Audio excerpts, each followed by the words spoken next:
Damos inicio entonces con este capítulo, con este estudio de Gálatas, el último capítulo. Y continuamos con el versículo, vamos a dar inicio con el versículo 1. Dice: hermanos, si alguno fuere sorprendido en alguna falta, vosotros que sois espirituales, restauradle con espíritu de mansedumbre, considerándote a ti mismo, no sea que tú también seas tentado. Amén.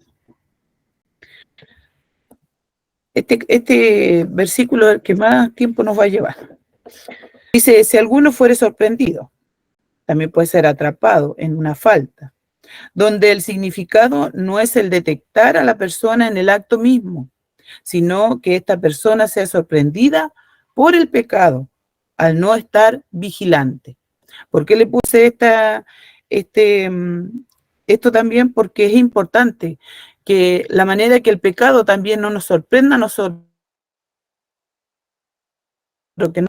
¿ya? Es necesario estar vigilante, porque así lo decía nuestro Señor Jesucristo: velad y orad para que no entréis en tentación.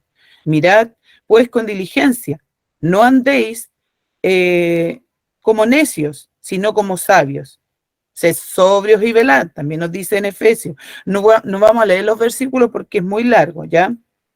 Entonces, así que los vamos a ir leyendo nomás algunos. Porque vuestro adversario, el diablo, como león rugiente, anda alrededor buscando a quien devorar. Por eso es importante velar, orar y huir del pecado. Debemos alejarnos. Entonces, ese es lo primero que debemos hacer como cristianos. Pero si alguien es pillado, si algún hermano es visto o se sabe que un hermano está en falta, esta palabra no se refiere al equívoco, a un equívoco insignificante, una faltita chica, así como, no, sino que se refiere a una transgresión, así como habíamos visto en 1 Corintios capítulo 5. Así como también se puede referir a lo que estaba pasando con los Gálatas, de que estaban también ellos cayendo con los falsos maestros. O sea, si uno ve esa instancia, también nosotros debemos ir a ser hermanos. Denota una infracción, una desviación de la rectitud y la verdad. A eso se refiere con una falta, en que alguien se está desviando, que alguien se está perdiendo, que cayó en pecado y se está perdiendo. Y el pensamiento es que el creyente es sorprendido con la guardia baja, tomado por la transgresión. ¿Y qué dice? Vosotros que sois espirituales, ¿quiénes deben restaurar al hermano? El verbo es plural y se refiere a los espirituales. ¿Cuántos espirituales hay? Pablo acaba de describir el fruto del Espíritu en Gálatas 5, del 22 al 23. Ya los conocemos, cuáles son los frutos del Espíritu. Desde luego, los espirituales son los que llevan el fruto del Espíritu. Acuérdense, ¿cuál es el fruto del Espíritu? El amor. Los que están llenos del Espíritu, en Efesios 5, 18, ¿somos espirituales o somos carnales? Como decía en 1 Corintios 3:3, dice: porque aún soy carnales, pues habiendo entre vosotros celos, contiendas, disensiones, ¿no soy carnales? Nos conviene repasar frecuentemente la lista de las obras de la carne. Mi hermano, en esto es como lo que yo siempre he dicho: siempre debemos estar mirándonos. Siempre debemos estar mirándonos. Y es necesario que nosotros nos estemos examinando, viendo, ¿ya? Y preguntarnos si acaso somos en algún sentido carnales. Los tales no deben participar en restaurar a los miembros. O sea, un carnal no puede restaurar a un hermano que lo han pillado en una falta, que está caído. Muchas veces la carne nos lleva a pecar. Es como decía Pablo: hago lo que no quiero hacer, pero la carne me lleva a eso. Entonces, ese carnal, una persona carnal, no. ¿Quién debe restaurar al hermano? Un espiritual. Debemos practicar lo que enseñamos. Y no ser como los fariseos que dicen que no hacen, que ellos se creen, pero no hacen las cosas. ¿Qué dice? Restaurarle, no amputarle como si tuviera gangrena, sino restaurarle. O sea, la idea es que cuando ese hermano uno lo encuentra en esa situación, un carnal a lo mejor le diría, no, sáquelo de la iglesia o no, que se vaya porque está corrompiendo o porque está mal. En cambio, un espiritual, ¿qué va a hacer? Restaurarlo. Él quiere rescatar a ese hermano, no quiere que ese hermano se pierda. Entonces, restaurar es remendar, equipar completamente. La restauración por parte de los que son espirituales, cuando éste ha sido sorprendido en una falta, siendo que el tal es como un miembro dislocado del cuerpo espiritual. Nosotros somos el cuerpo espiritual. Recuerden que nosotros somos el cuerpo y ¿quién es la cabeza? Cristo. Entonces, si uno del cuerpo de nuestro hermano está enfermo, está dislocado, ¿qué debemos hacerlo? Restaurarlo, porque nos necesitamos todos, porque somos parte del cuerpo de Cristo, donde Él es la cabeza. Entonces es importante eso, mi hermano, que esto lo debe hacer un espiritual, un hermano lleno del Espíritu de Dios. Lo que sugiere la necesidad de paciencia y perseverancia en el proceso. Debemos ser pacientes con ese hermano. Levantad las manos caídas y las rodillas paralizadas. Eso es lo que debemos hacer. Y hacer sendas derechas para vuestros pies, para que lo cojo no se salga del camino, sino que sea sanado. Eso es lo que nosotros debemos querer como hijos de Dios, como espirituales. Esto indica que los santos son responsables los unos por los otros y que deben preocuparse los unos por los otros. Eso está en 1 Corintios 12:25. No deben ser indiferentes cuando algún hermano sufre física o espiritualmente, ¿ya? Porque a veces puede ser una parte física o espiritualmente. Dice, restaurar altar. Los sorprendidos necesitan ser restaurados. No deben ser ignorados. Ellos no deben ser excusados tampoco, porque no debemos excusar cuando hay pecado en algún miembro de la congregación, porque también dañamos a ese hermano. No le hacemos un bien excusando su falta, porque ¿qué es lo que hacemos? No lo ayudamos, no restauramos la falta en la que él está. Hermano, ese es el peor daño que podemos hacerlo, porque le hacemos el daño a él y también podemos hacerle daño a la congregación con no restaurar a ese hermano. Así que es necesario también no excusarlo. Ellos no están para ser destruidos tampoco. El objetivo es siempre restaurarlo, siempre va a ser restaurarlo. Y como decía en este versículo, con un espíritu de mansedumbre, no con espíritu vanaglorioso, de detective ni de policía, de mucho menos como buscándole el pecado al hermano, diciendo, no, es que esto, que yo te vi en esto, o que otro hermano me dijo esto otro. No, eso no debe ser, sino de paciencia, de mansedumbre. La mansedumbre, fruto del Espíritu, significa completa humildad delante de Dios y de su palabra. Los mansos están sujetos a la corrección de Dios y por lo tanto tienen paciencia con sus hermanos caídos. La mansedumbre es fuerza con gentileza. No quiere decir cobarde, no significa debilidad ni timidez. La persona mansa se enoja cuando debe enojarse. Veamos Marcos 3:5. Por favor, espero que estén con sus Biblias para que así puedan ayudar y agilizar el estudio, ¿ya? Así como cuando yo también estoy con la Biblia. Marcos 3:5. Amén. Yo lo tengo, hermanita, aquí. Bien, mi hermanita Andrea. Dice, entonces mirándolos alrededor con enojo, entristecido por la dureza de sus corazones, dijo al hombre, extiende tu mano, y él la extendió, y la mano fue restaurada sana. Amén, gracias mi hermanita. Ahí, ¿quién estaba enojado? Estaba enojado nuestro Señor Jesucristo. Y Él era manso, pero también se enojaba. Así que, hermanos, un manso también se puede enojar.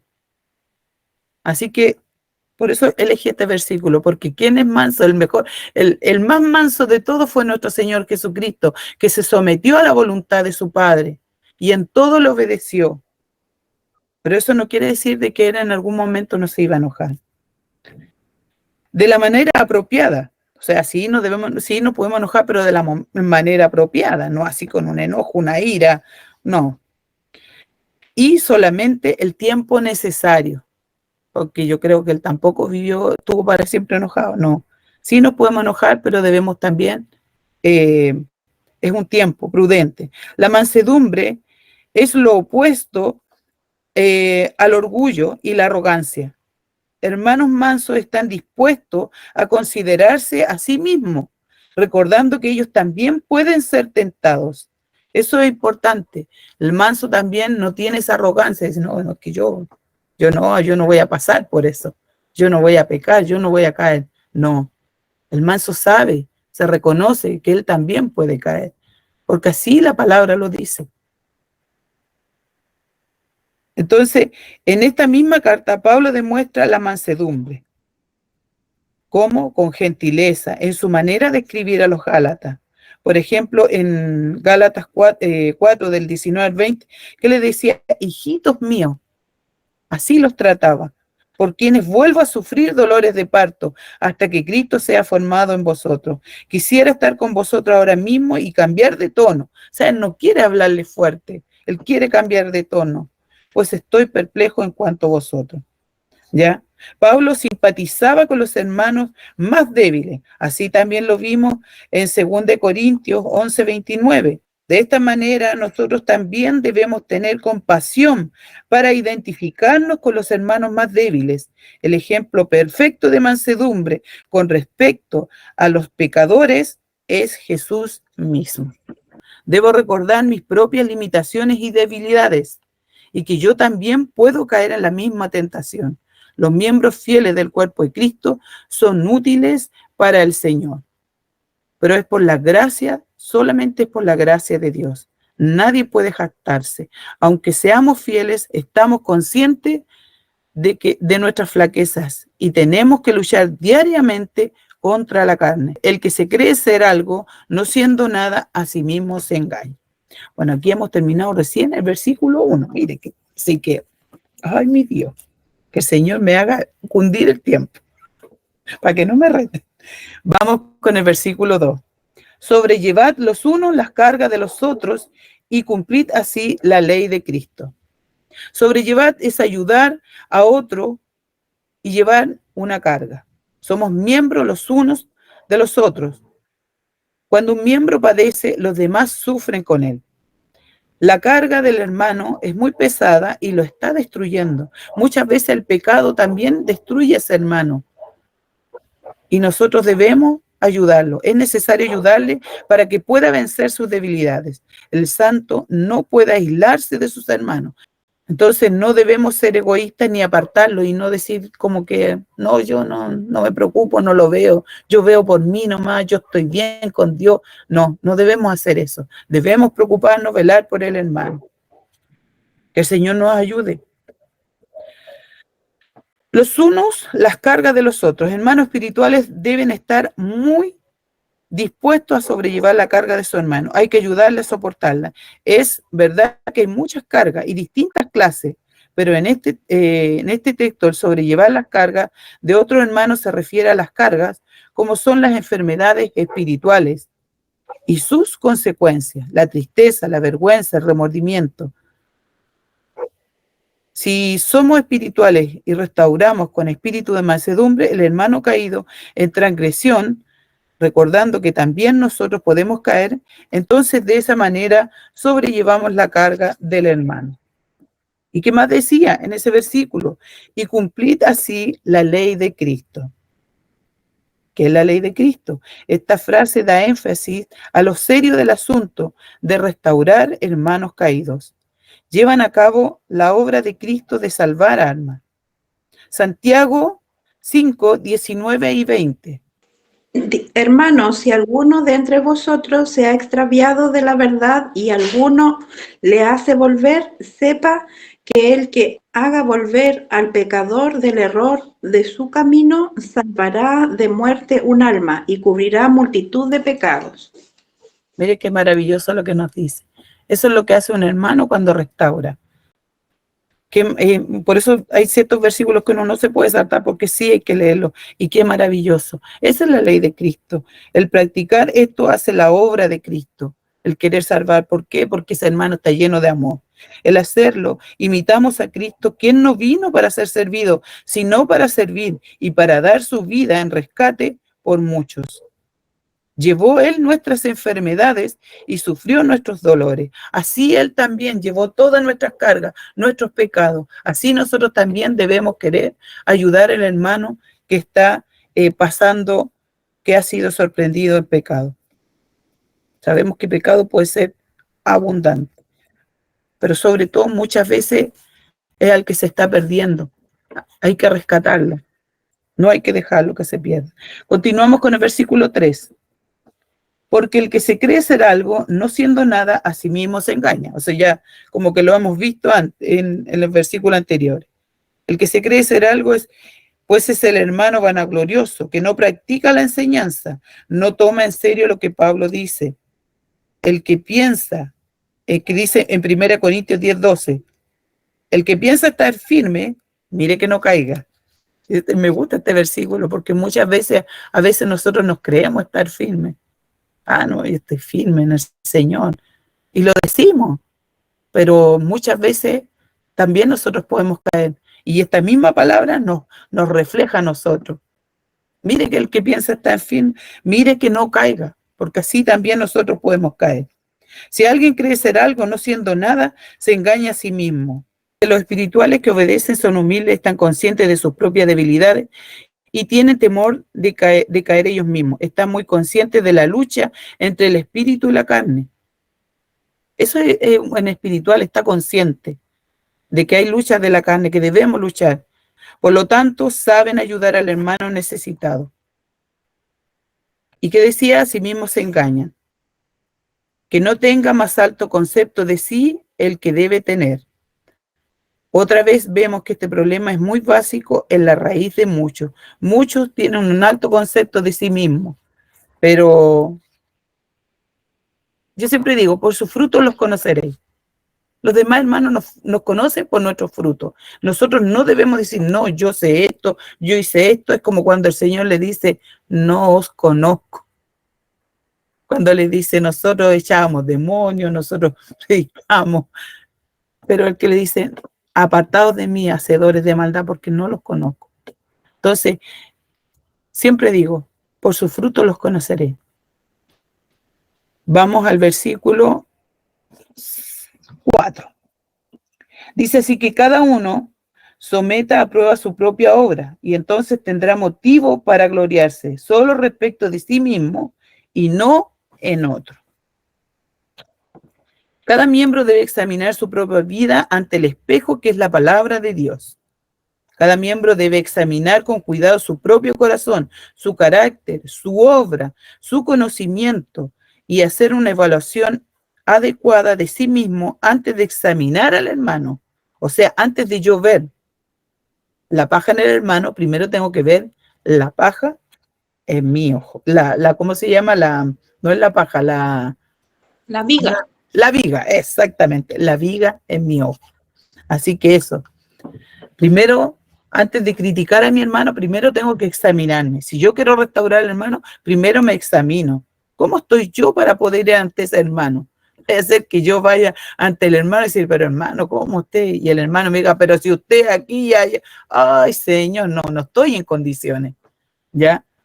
Así que por eso debemos examinarnos. Si el examen de la propia vida ante el espejo, que es la palabra de Dios, indica que en verdad uno es aceptable delante de Dios, porque nuestra gloria es esta, el testimonio de nuestra conciencia, que con sencillez y sinceridad de Dios, no con sabiduría humana, sino con la gracia de Dios, nos hemos conducido en el mundo y mucho más con vosotros. Pero el que tiene concepto errado de sí mismo será decepcionado. Así que ahora nos vamos al 5. Así que Debemos examinarnos, mi hermano. Versículo 5. Porque cada uno llevará su propia carga. Dice la Biblia, habla de un día en el que se examinarán las obras ante el Señor. Este es el tribunal de Cristo, descrito en Romanos 14:10 y 2 Corintios 5:10. No lo vamos a ver ahora. Ese día, cada uno llevará su propia carga.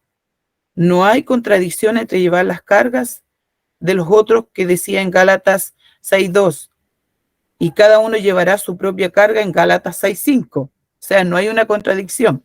En Gálatas 6:5 Pablo habla de nuestra responsabilidad última ante Dios. O sea, cómo vamos nosotros después al tribunal de Cristo. Porque esto mismo de ayudar a mi hermano, si yo no lo hice, si no tuve el corazón, la humildad y el amor para ayudar a mi hermano, cuando yo vaya al tribunal de Cristo me puede decir, pero tú habiendo podido, sí, soy salva, pero acuérdense que hay galardones, como salía en Santiago, que era maravilloso, rescatar a un hermano para nosotros, ese sí que es un galardón, es maravilloso, porque ahí estamos cumpliendo con la ley de Cristo y con el amor de Él. Pero acá dice sobrellevar, en Gálatas 2, dice, habla de la necesidad de cuidar de otros en el cuerpo de Cristo. ¿Ya? Ahora vamos al 6, versículo 6.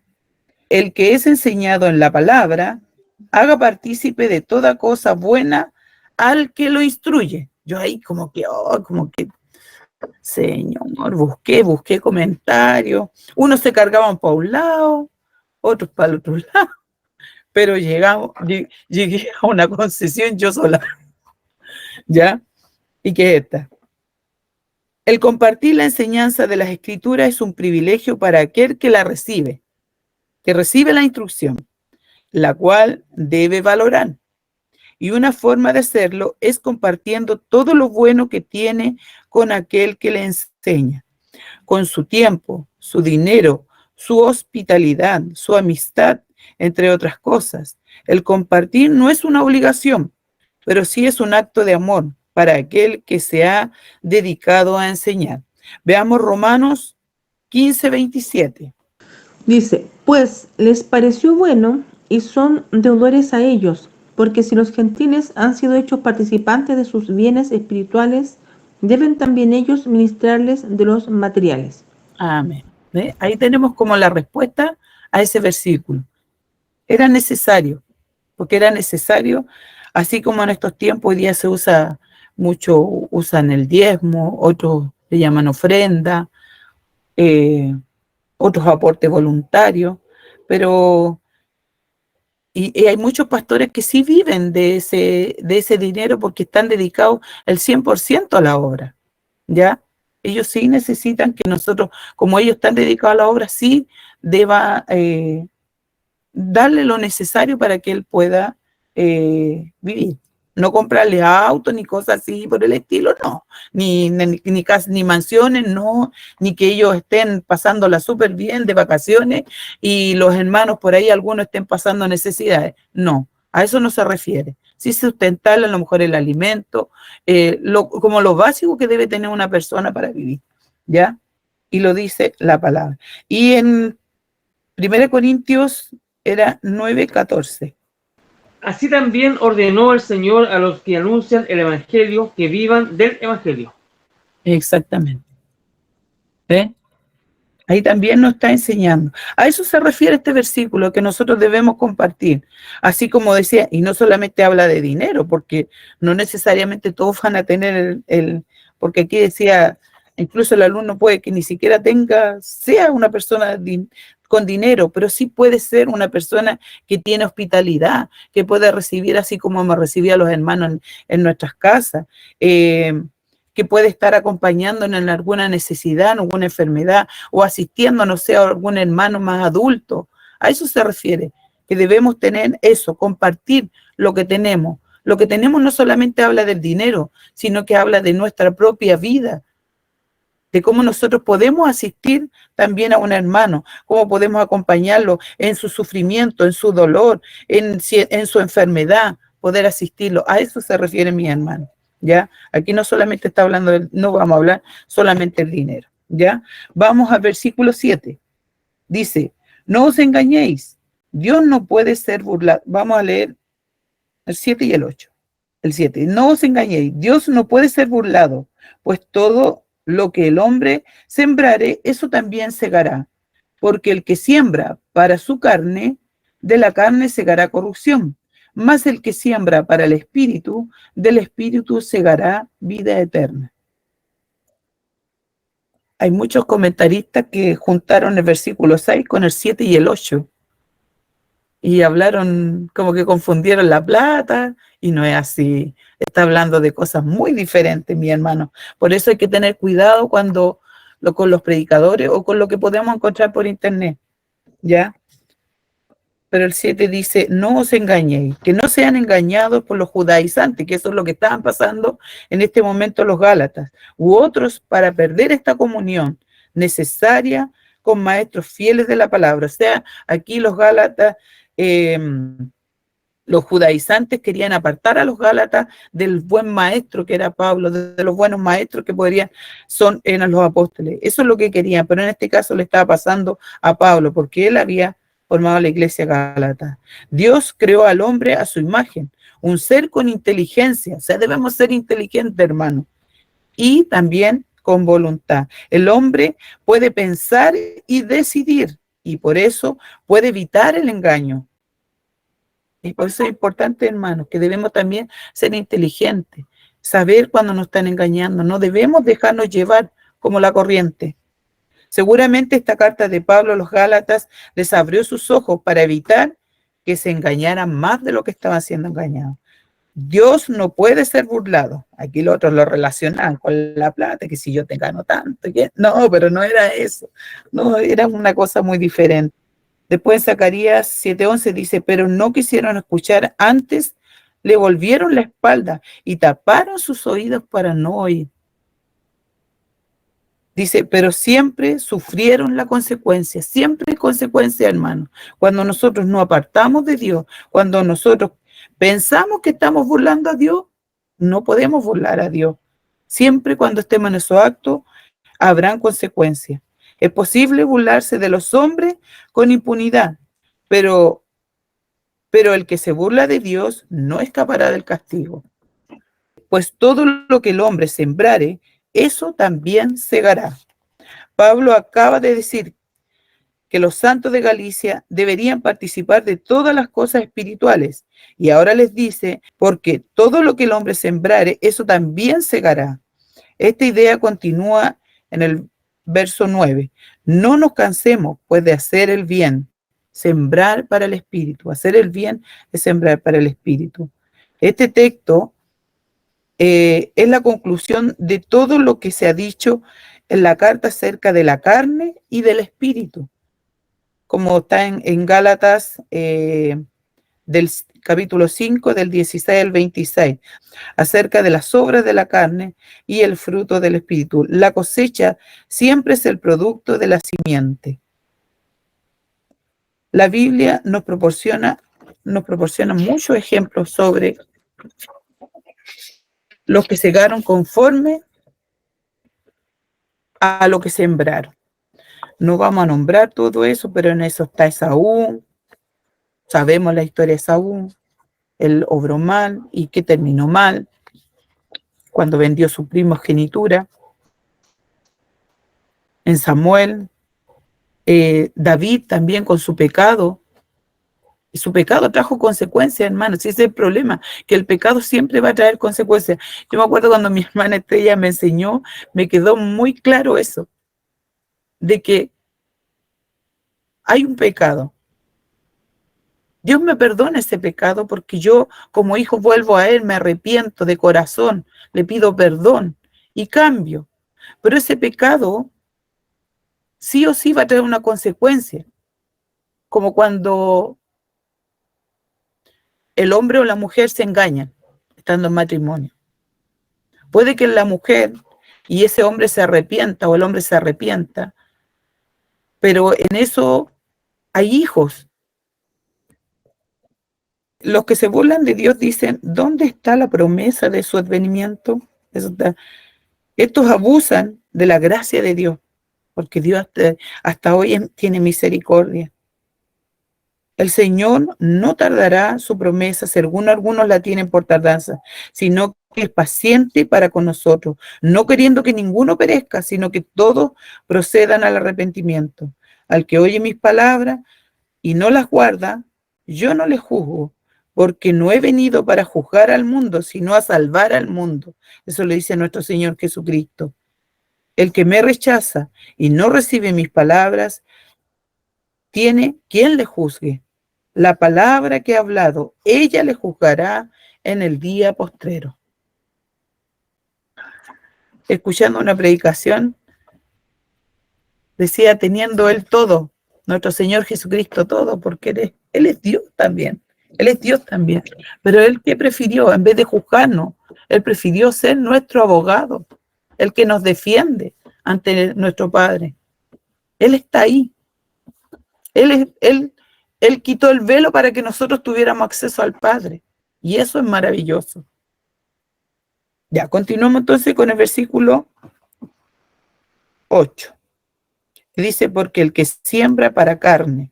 Vamos, versículo 8. ¿Qué dice? Aquí ya lo habíamos leído. Porque el que siembra para la carne, de la carne segará corrupción. Ya, manifiestas son las obras de la carne. 5:19.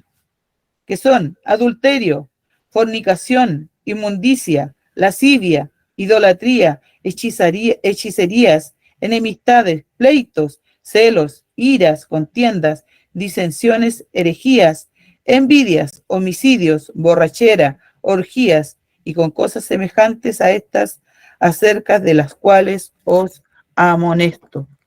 Estas son las obras de la carne que nos afectan a nosotros y que nos hacen pecar. ¿Ya?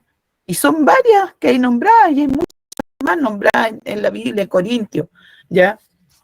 Si nosotros sembramos eso, ¿qué vamos a recibir? Eso mismo, nada más, así de simple.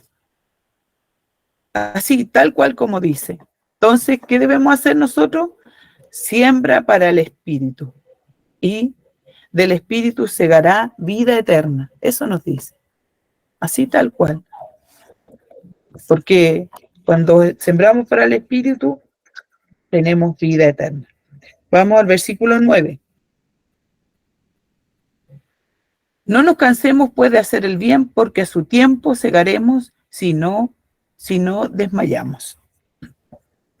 Es como lo mismo, seguimos lo mismo. Algunos hermanos que no practican las obras de la carne se apartan de la fe por causa del desaliento, o sea, decaen porque perdieron su paciencia, porque se fueron menguando en lo que ya no tienen el denuedo y decayeron.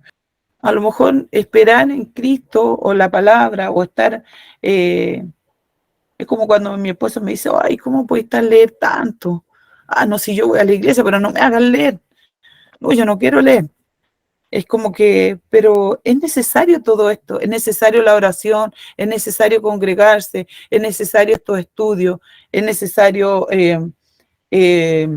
los cultos, la coinonía entre los hermanos, para estar firmes, para levantarnos cuando veamos al que está decaído, porque somos un cuerpo, entonces no nos podemos separar. Es necesario estar así, mi hermano. Por eso no nos debemos cansar de hacer el bien. Si el hacer el bien nos diera lo mismo, el mismo gusto que nos da el jugar, no nos cansaríamos tanto. Es necesario, pues, el cambio de actitud hacia el hacer el bien. La vida del cristiano es la vida de hacer bien. Un cristiano debe querer hacer el bien, llevar el fruto del Espíritu, restaurar al hermano caído, etc. Desde luego que esto incluye otras benévolas, pero también incluye muchas otras cosas. El cristiano hace bien todos los días en el hogar, en el trabajo, en la escuela, en todas sus actividades, porque pone en práctica las enseñanzas del Señor. Hace bien cuando enseñamos, exhortamos, alentamos y restauramos.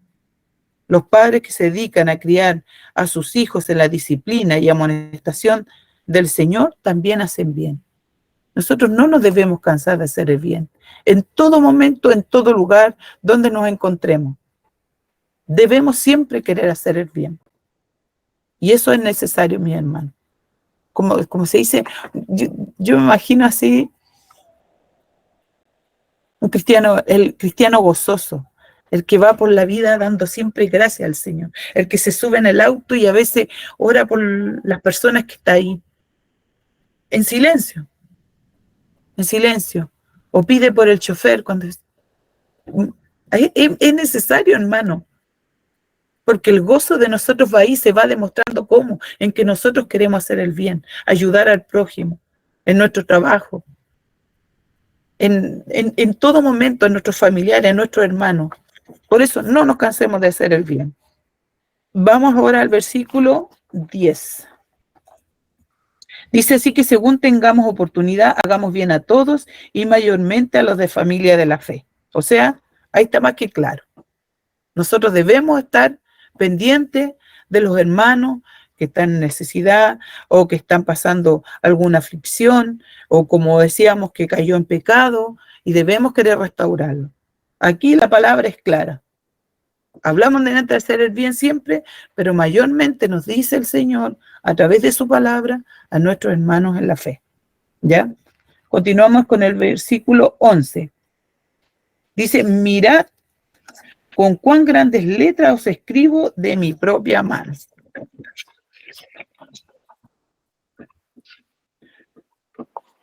Esta carta la escribió Pablo con su propia mano. Muchas veces Pablo dictó las cartas.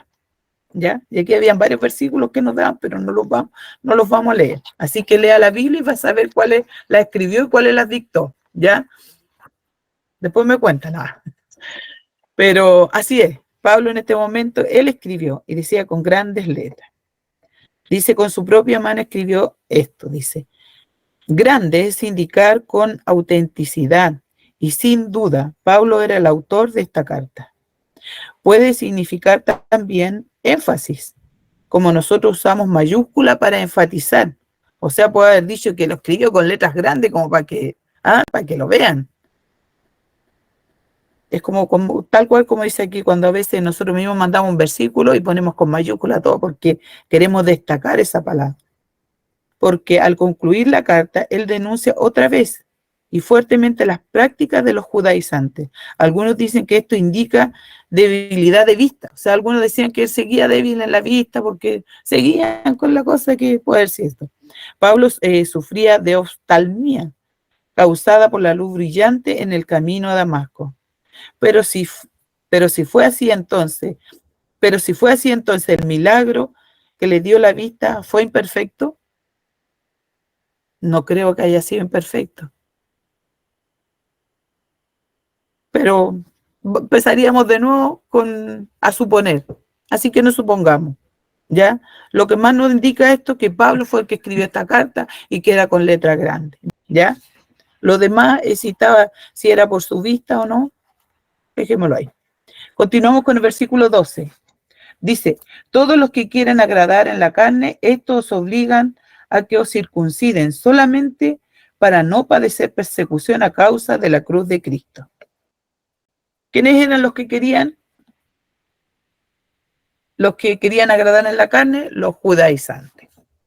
Todos los que quieren agradar en la carne, dice, ser vistos. A través de la epístola, Pablo se refería a los judaizantes, dice. Esta frase es el clima de todo porque se expone el propósito verdadero de ellos. Es decir, tales maestros no se preocupaban por el bienestar espiritual de los hermanos, sino que en su egoísmo se preocupaban solamente por sí mismos y por su aceptación con los judíos inconversos. Estos menospreciaban la cruz de Cristo y enfatizaban la circuncisión para impresionar a sus amigos, parientes y otros judíos. Para entender el propósito de los judaizantes es necesario recordar cómo los judíos perseguían a los discípulos de Cristo. Para evitar, eso está en Mateo 10, del 17 al 28, Hechos 4:27, Hechos y 28, Hechos 5:33, Así hay muchos versículos. Para evitar tal persecución, algunos judíos que aceptaron el evangelio agradaban algunas cosas de la ley, agregaban algunas cosas de la ley, o sea, estaban como que habían aceptado, pero también agregaban cosas de la ley, especialmente la circuncisión. Querían ser bien vistos por los judíos. ¿Para qué? Para que no los persiguieran. Estos que os obligan a que os circuncidéis para estar bien con los judíos, tienen que jactarse de los gentiles que habían circuncidado. De esta manera demostraban su aceptación de la superioridad del judaísmo sobre el evangelio, solamente para no padecer persecución, ¿ya? Porque ellos no querían padecer persecución. El mensaje de la cruz, el evangelio, dice la preeminencia de los judíos. El evangelio es el nivelador, porque en Cristo el judío no gozaba de ninguna ventaja sobre el gentil. Los judaizantes temían la ira de los judíos que perseguían a los que predicaban que somos salvos por la cruz de Cristo y que la ley de Moisés no era necesaria para la justificación. Aquí hay una comparación entre los judíos judaizantes y los gentiles. El judaizante es como que había aceptado el evangelio de Cristo, pero aparte le quería agregar cosas de la ley, como la circuncisión.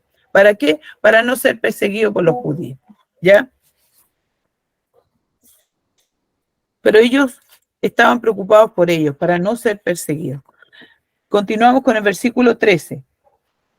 Porque ni aun los mismos que se circuncidan guardan la ley, pero quieren que vosotros os circuncidéis para gloriarse en vuestra carne. O sea, aquí hablaba como más de lo mismo. Ellos se circuncidaban, pero tampoco guardaban la ley. O sea, le estaban mostrando a otro algo que ni ellos mismos podían cumplir. ¿Ya? Veamos el versículo 15. Porque en Cristo Jesús ni la circuncisión vale nada, ni la incircuncisión, sino una nueva creación. Dice, porque en Cristo Jesús ni la circuncisión vale algo, ni la incircuncisión, sino la fe que obra por el amor. La circuncisión nada es, y la circuncisión nada es, sino el guardar los mandamientos de Dios. Obviamente estas tres cosas básicamente se refieren a la misma cosa, una nueva criatura. La fe que obra por el amor y el guardar los mandamientos de Dios. Todas estas expresiones significan el obedecer el Evangelio para recibir el perdón de pecados y el don del Espíritu Santo y andar en vida nueva. El objetivo del plan de salvación se realiza cuando el hombre obedece el Evangelio para obtener el perdón de sus pecados y cuando con toda sinceridad y devoción vive transformándose cada vez más a la imagen de Cristo. Eso es lo más importante, que cada día nosotros queramos ser más a la imagen de Cristo, irnos transformando, ir creciendo, no quedándonos ahí, sino que ir avanzando. ¿En qué? En nuestra santidad. Debemos ir buscando cada día más la santidad. El 16 dice, y a todos los que anden conforme a esta regla, paz y misericordia sea a ellos y a Israel de Dios. ¿A qué regla? A la nueva creación, al Evangelio, a los que somos salvos gracias a nuestro Señor Jesucristo. Los que rechazan las ordenanzas de la ley y buscan una nueva vida en Cristo, para ellos sea. La paz, misericordia sea a ellos y al Israel de Dios. Los que andan conforme al Espíritu, desde luego, esta bendición es para todos los judíos que dejen de permanecer en incredulidad. O sea, la promesa de Abraham abarca a nosotros, los gentiles, a todos, y también a los judíos. Continuamos con el versículo 17. Dice, de aquí en adelante nadie me cause molestia porque yo traigo en mi cuerpo las marcas del Señor Jesús. Y este versículo también cuando lo vi, yo dije, ¿será que tenía las marcas? No, pero nunca se habló de eso, de que él tuviera las marcas así como algunos que dicen por ahí tener las marcas de los clavos, los pies. No, pero no habla de eso. traigo en mi cuerpo las marcas del Señor Jesús. Posiblemente hace una comparación con el gloriarse en vuestra carne, dice con gloriarse. Los esclavos llevaron las marcas de sus amos y Pablo tenía cicatrices que eran la marca de Jesús, su amo. A esas cicatrices se debe a todo lo que él padeció. Eso lo podemos ver en Hechos, capítulo 14, 19, 2 Corintios 4, 10, 6, 2 Corintios capítulo 6 y así varios versículos. Pablo era el esclavo del Señor Jesús, el soldado del Señor Jesús, el embajador en cadena del Señor Jesús. O sea, él en sí, dice, él se gloriaba ¿en qué? En la cruz de Cristo. A eso se refiere él, que él lleva esas marcas, todo lo que ha pasado, todo lo que él ha padecido para él, eso es las marcas, él lleva ahí a Cristo. Ya no se refiere a que él tenía las señales de Cristo. Y vamos con el último versículo, el 18. Dice, hermanos, la gracia de nuestro Señor Jesucristo sea con vuestro espíritu. Amén. Mis hermanos, hasta aquí este capítulo de Gálatas, con 6 capítulos, o sea, ya la carta de Gálatas, hemos terminado con Gálatas. Lo que más nos deja Gálatas es que debemos tener cuidado con los falsos maestros, en que no debemos seguir buscando, no debemos judaizarnos a través de la ley, porque Cristo es suficiente, porque Él nos dio la libertad, en Él somos libres.